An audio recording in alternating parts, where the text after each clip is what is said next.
আসসালামু আলাইকুম রাহমাতুল্লাহ দর্শক। দর্শক আমি একটি ঘটনা নিয়ে আসলাম। ঘটনাটি অনেক দুঃখজনক ঘটনা। ঘটনাটি হলো আজ সকাল ৭টার দিকে সাভার গেন্ডা বাস স্ট্যান্ড মর্মান্তিক এক দৃশ্য প্রত্যক্ষ করলাম। ঘটনাটি হলো নাবিল পরিবহনের একটি বাস।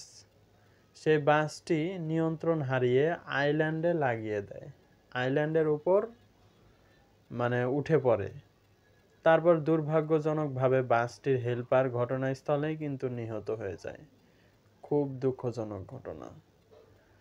তারপর তাৎক্ষণিকভাবে আইনশৃঙ্খলা বাহিনী এসে পরিস্থিতি নিয়ন্ত্রণে আনে এবং লাশ উদ্ধার করে নিয়ে যায়।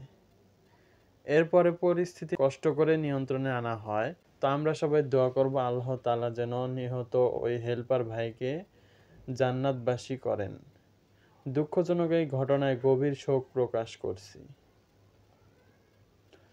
তো এই ঘটনা থেকে আপনারা একটাই শিক্ষা নিতে পারেন। আমার মনে হয় গাড়ির গতি বেশি ছিল।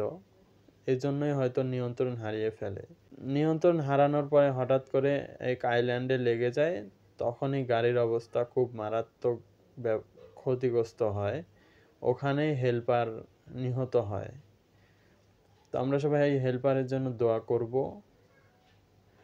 তো আপনার সাইডেই আপনারা কিন্তু ওই অবস্থাগুলো দেখতে পাচ্ছেন, গাড়ির অবস্থা দেখতে পাচ্ছেন।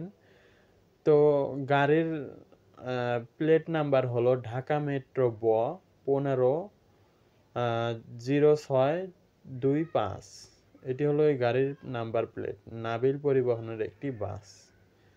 তো আপনারা সবাই সতর্ক থাকবেন, সাবধানে থাকবেন। এই নিয়ে আমার ভিডিওটি আজকে শেষ করছি। নেক্সট ভিডিওতে ইনশাআল্লাহ দেখা হবে। সুস্থ থাকবেন সবাই।